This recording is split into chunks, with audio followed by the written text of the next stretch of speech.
We took repeated samples of M&Ms and Skittles and recorded the proportion of yellow candies in each brand. M&Ms claim that 14% of their candies are yellow, while Skittles claims that 20% of their candies are yellow. Our main goal was to determine whether or not there is a significantly higher proportion of yellow Skittles and M&Ms. To do this, we randomly selected a sample of both candies and performed a two-prop z-test. We were not able to find a significant difference in the proportion of yellow candies. This is most likely because the sample sizes were too small.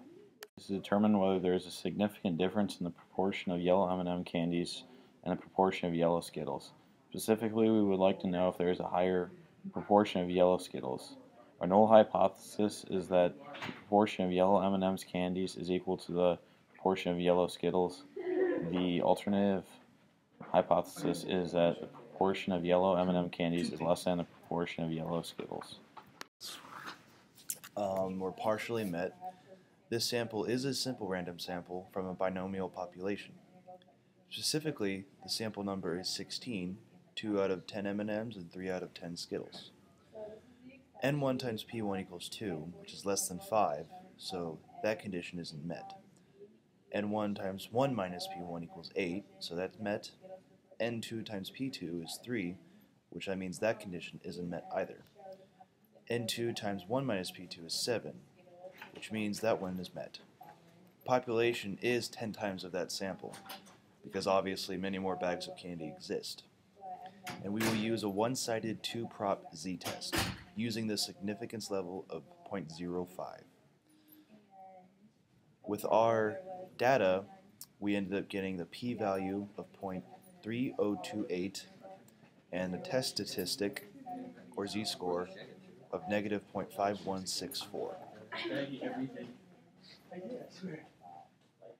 Alright, so here I am from my couch on my sick day talking about our M&Ms and Skittles project, and I'll be talking about the Excel workbook and our calculations. Basically, with the Excel workbook, we documented our 40 tests to find the proportion out of 10 Skittles and 10 M&Ms that were yellow, and we documented all that. And for each sample, we created a 95% confidence interval and plotted it on the Excel worksheet. And then we took the difference between the M&Ms that we tested on and the Skittles from another group, and we found a 95% difference in each sample. And in our M&Ms, we found that 29 of the 40 samples we created contained the proportion of 0.14, which is the reported proportion that M&M has. And then with Skittles, we found that 37 of the 40 contained the proportion of 0.2, which is reported by Skittles. And with the differences, we found 27 of 40 contain that 0.6 difference, the 0.06 difference, in those proportions.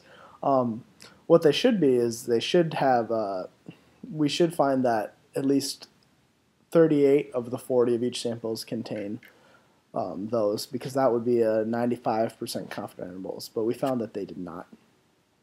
As far as our calculations, we selected one sample from our entire 40 samples, and that was sample number 16. And we created a significance level of 0.05. And we then used a two proportion z-test to try to find the difference. And the z-value we got was negative 0.5164, which ended up giving us a p-value of 0.3028. And that was well above the 0.05 significance level that we found.